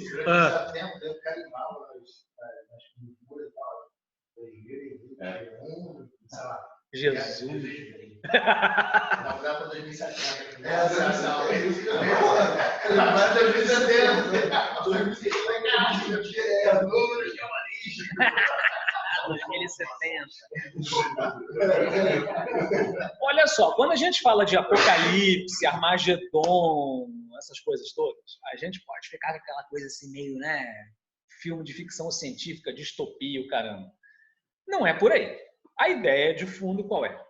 Cristo vai vir de forma gloriosa, quando antes tinha vindo de uma forma humilde. Essa epifania final de nosso Senhor vai ser pública, definitiva e vitoriosa. Para nós, o que precisamos cuidar? Da vigilância, de estar desperto, de estar rezando, de estar lutando para vencer os próprios defeitos, aproveitar o tempo E, por outro lado, receber os sacramentos que vão alimentando dentro de nós essa imortalidade. Tá? A Eucaristia é o elixir da imortalidade, uma prévia da imortalidade. E uma coisa importante, quando a gente fala de aproveitamento do tempo e de uma antecipação do céu, é a questão do trabalho. Aqui houve uma discussão sobre o quanto que o nosso trabalho constrói o futuro reino. Porque tinha gente que falava o seguinte, não tem nenhuma conexão. Qualquer coisa que você fizer aqui na Terra, quando você morrer, vai para o brejo e você vai para o céu e esquece. O que você trabalhou não tem nenhuma utilidade para o céu. Tem outros que diziam que não, que o céu vai ser aquilo que você fabricou, melhorado, mas é o que você fabricou. Eu diria que a gente tem que tentar sempre a linha média. É evidente que o céu não será aquilo que a gente fabricou, mas também aquilo que a gente fez não vai ser jogado no lixo. Existe uma linha média. De algum modo, a gente pode falar que o nosso trabalho santificado é como que um sacramento das obras de Deus. A gente, de algum modo, já participa da futura alegria, a gente já merece a futura alegria. Tem alguma conexão. É claro que não são as nossas obras que vão permanecer, né? A própria Bíblia fala que virão os novos céus e nova terra, e tudo que é velho vai ser destruído e vai vir uma coisa nova. Tá? Qual é o storyboard aqui da escatologia consequente? Se a gente for fazer um levantamento das passagens bíblicas que falam sobre o fim do mundo, a gente encontra isso aqui. Convulsões sociais, a começar pela queda de Jerusalém. Os apóstolos perguntavam para Jesus, né? Quando é que isso vai acontecer? E ele falava, olha, quando vocês virem Jerusalém cercada, é que começou o fim do mundo. Então, o fim do mundo já começou no ano 70, certo? Então, foi o início das convulsões. A queda de Jerusalém, a destruição do templo, as guerras entre as nações, os terremotos, as pestes. A gente está passando por uma pandemia, Covid. Nunca houve um negócio com essa magnitude em toda a história da humanidade, olha aí. É uma coisa apocalíptica. Evangelização. Diz a Escritura que o evangelho será anunciado a todas as nações e que os israelitas vão se converter. Por isso que havia aquela congregação religiosa dos sionistas, que eram religiosos que tinham como meta converter judeus. Infelizmente, eles ficaram um pouco mais lânguidos e nos últimos anos, às vezes vem um papo do tipo, não, precisamos conhecer a cultura judaica. Cara, a finalidade dos caras era converter judeu para que o mundo acabasse logo. Não era só conhecer a cultura judaica, mas vamos lá. Haverá então a grande apostasia, que é o momento em que as perseguições vão levar a um esfriamento da fé dos fiéis, e acontecerá a manifestação do anticristo, que só não se manifestou ainda porque tem um obstáculo que o retém. São Paulo, na carta aos Tessalonicenses, ele diz que há um obstáculo, esse obstáculo será removido, e quando ele for removido, o anticristo vai se manifestar. Só que a gente tem que tomar cuidado aqui, porque São João, na carta dele, na primeira carta, ele diz que já há muitos anticristos por aí. Porque qualquer um que negue a encarnação já é anticristo. E a gente sabe que, ao longo da história, várias pessoas meio que encarnaram essa figura do inimigo de Cristo. Pessoas que se colocaram no lugar de Cristo. Vamos lembrar aqui, por exemplo, Maomé. Quando Maomé fala que ele é o único profeta, ele está dizendo que ele é o Cristo. Quando diz que Jesus é um profeta de segunda categoria, que o verdadeiro profeta é Maomé, é isso que ele está fazendo. Ele está fazendo o papel do anticristo. Tá? E aí nosso Senhor fala de um abalo cósmico.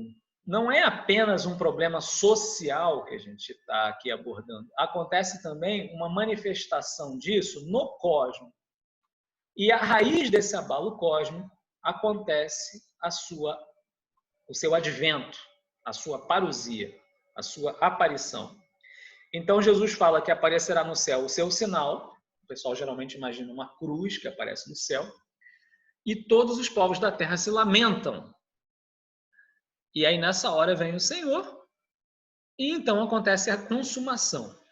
A consumação ocorre primeiro pela ressurreição dos mortos, seguido do juízo final. Quem foi condenado vai para o brejo. Os bons, que depois de assistirem os outros irem para o brejo, vão para o céu. E finalmente Cristo entrega o reino ao seu Pai. E aí, segunda temporada, né? Que aí, aí vai ter mais, né, outras coisas depois. Essa aqui é o storyboard, assim, né, o timeline aqui. Se a gente for pegar todas as passagens que falam sobre... Tem uma coisinha aqui que não teve nenhum encaixe nessa estruturação que eu fiz, que são as investidas do demônio. Porque o Apocalipse fala que o demônio vai ser solto no final. Então, talvez a gente pudesse colocar aqui na grande apostasia uma investida maior do demônio nesse período aqui, antes do final. Tá bom? Agora, é claro, essas passagens do Apocalipse são um pouco mais complexas, porque não necessariamente o Apocalipse está falando do fim do mundo. O Apocalipse ele fala de muitas coisas que já aconteceram. Ele meio que reinterpreta a história da salvação, então é um pouco mais difícil trabalhar com o Apocalipse. Esse storyline que eu botei, eu tirei das cartas e dos evangelhos, não do Apocalipse, tá? E aí tem a questão aqui da ressurreição dos mortos. Teve uma pessoa aqui que está online que perguntou quais são as características do corpo glorioso. Tradicionalmente, se fala de 4 propriedades dos corpos gloriosos, que são essas propriedades aqui. Impassividade, a pessoa não sente dor. Agilidade, a pessoa ela consegue estar em vários lugares, é bem dinâmica, né? A sutileza, porque é um corpo espiritual. Jesus ressuscitado aparecia com porta fechada, cada hora estava de um jeito, é sutil como um espírito. E a claridade, é uma beleza, uma luz interior, que é uma característica fulgurante, típica dos ressuscitados. Essas 4 características, elas estão tomadas do Evangelho, do Livro da Sabedoria e da primeira carta aos Coríntios. Então, tradicionalmente, com base nessas passagens, se fala dessas 4 propriedades dos corpos gloriosos, tá?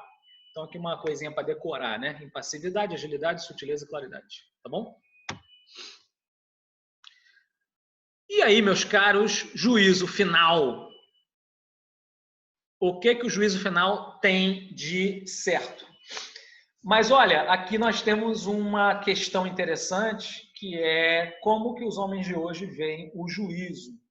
Reparem que no início o juízo se encarava como uma ocasião em que a justiça divina será louvada.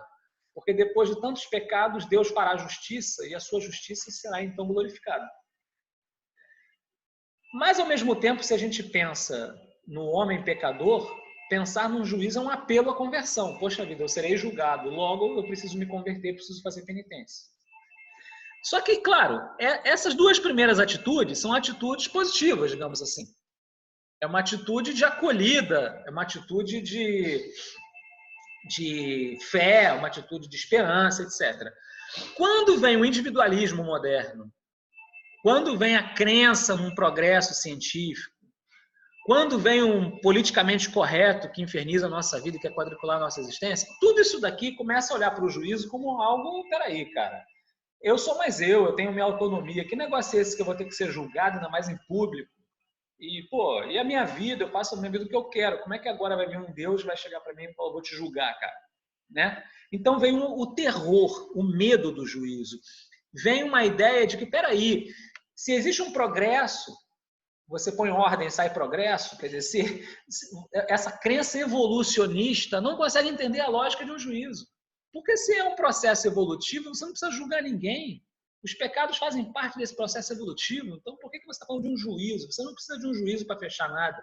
Na verdade, será um mero desabrochar de todo um processo que se desenvolveu. Então, uma mentalidade de processo que busca um progresso, ela não entende para que serve um juízo.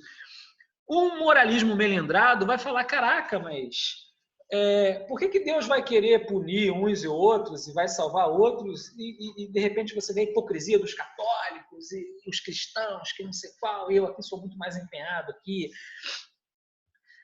Então é isso. As pessoas acabam querendo fazer justiça pelas próprias mãos, acabam interpretando que é a justiça segundo os próprios critérios e um juízo final parece algo totalmente fora. Tá? Então, esse tema é um tema que decaiu. A perspectiva de que Deus julga. E vem, então, o protesto contra Deus.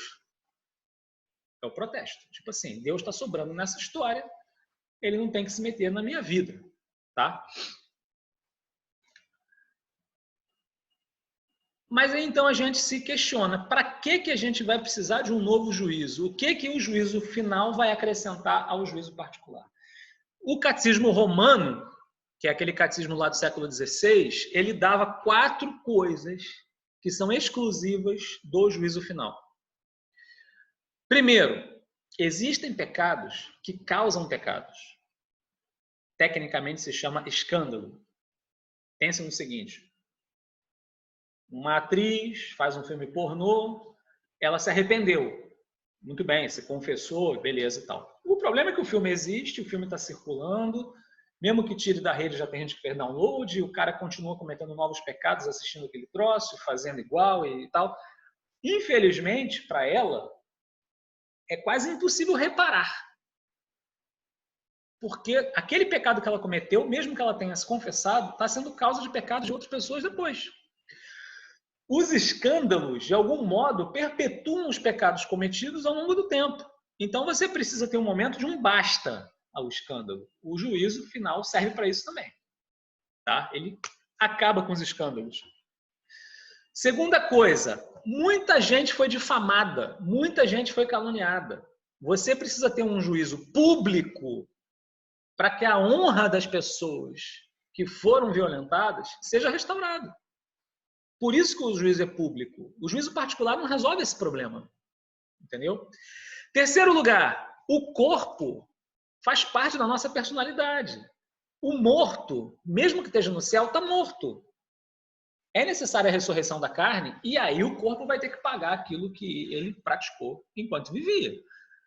De modo que a punição infernal ou a glória celestial será plena também no corpo. E, finalmente, porque aí sim a teodiceia será definitiva. Deus vai realmente botar o ponto final na história, justificando por que ele agiu do jeito que agiu, por que ele governou do jeito que governou, por que ele atuou do jeito que atuou. Tá? Então, essas são as 4 causas de um juízo final e aquilo que o juízo final tem de exclusivo: a punição do escândalo, a reparação da fama, a recompensa corporal e a teodiceia, tá bom? Só que vejam, no juízo particular se fez a escatologia individual, pessoal, privativa. No juízo final, na ressurreição da carne, se fez a escatologia geral, social, coletiva, social, plena. Mas não acaba aí. A Escritura vai além. Ela diz que existe uma escatologia cósmica. O próprio mundo vai participar dessa plenitude. Como é isso? Muito difícil de explicar. Mas, basicamente, a Escritura fala que haverá uma ruína da criação seguida de uma renovação da criação. Então, diz aqui São Pedro, né? Qual não deve ser o vosso empenho numa vida santa e piedosa, enquanto esperais com anseio a vinda do dia de Deus, quando os céus em chama vão se derreter e os elementos consumidos pelo fogo se fundirão? O que esperamos, de acordo com a sua promessa, são novos céus e uma nova terra, nos quais habitará a justiça. Então, a própria criação vai participar dessa ressurreição. Não é apenas algo privativo, algo coletivo, social, mas também será algo cósmico. Sem dúvida é junto, mas eu estou falando que o juízo final não é apenas um juízo de pessoas. Após o juízo final, haverá, inclusive, uma reverberação dessa justiça na própria criação. Quer dizer, os animais, as plantas, o planeta, tudo isso vai participar dessa vitória dos santos, entendeu? Bem, é mistério.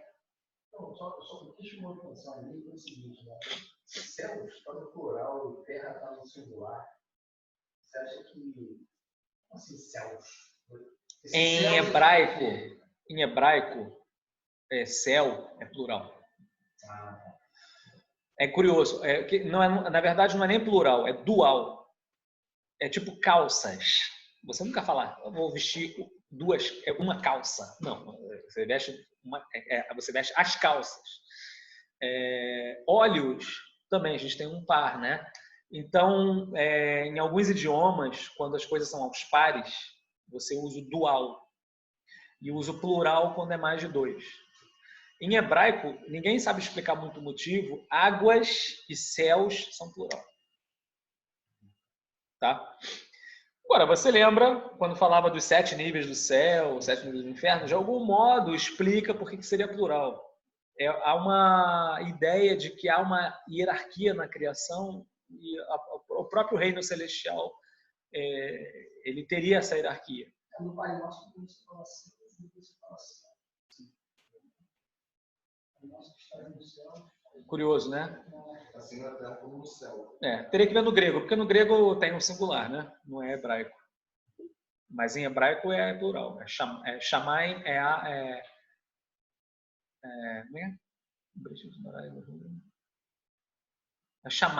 Shamayim, são os céus. Né? Mas é isso. Esse mistério de que mesmo as criaturas participarão da glória se chama mistério de recapitulação. É uma palavra que aparece em alguns lugares lá do Novo Testamento, em que fala que Cristo é a cabeça da nova criação. A criação será recapitulada, vai ganhar uma nova cabeça. Tá? E engraçado que antigamente o pessoal traduzia por instaurar. Tudo será instaurado em Cristo. As traduções mais recentes falam tudo será recapitulado em Cristo. Porque, de fato, no grego, está lá a ideia de recapitular, ter uma nova cabeça, um novo líder, um novo chefe. Porque, no momento, a cabeça do mundo é o demônio. Então, Cristo resolve o problema e ele se torna um novo rei. E aí há essa recapitulação de todas as coisas. Como é isso? Não dá para imaginar. Mas há essa promessa de que a realidade criada vai participar dessa glória. Tá? Agora, a criação louva, geme e também participa, né? Exatamente. Exatamente. Se ela participou das dores, também participará da glória, né? Tá? Muito bem, então, claro, a galera sempre quando fala do juízo final fica pensando nessa cena tremenda. E é tremenda mesmo, fazer o quê, né? Mas não deve ser motivo de temor e sim de alegria, né? E é por isso que na missa a gente fala, né?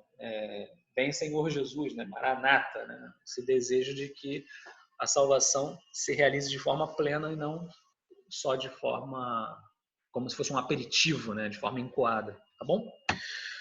Pessoal, muito obrigado. Game over. Alguma dúvida?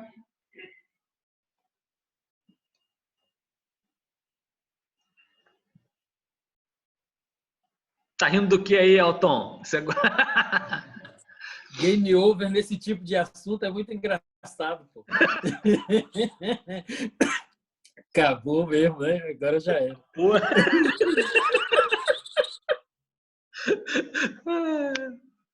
Beleza, então? Vamos nessa?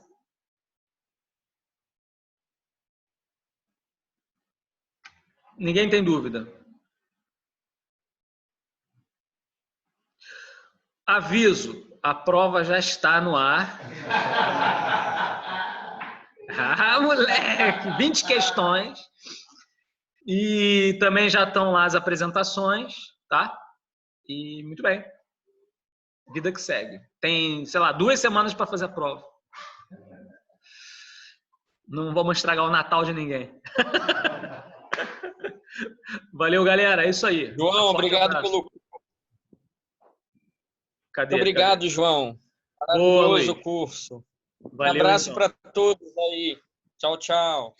Falou. Tchau, tchau. Valeu, João. Obrigado aí. Muito bom.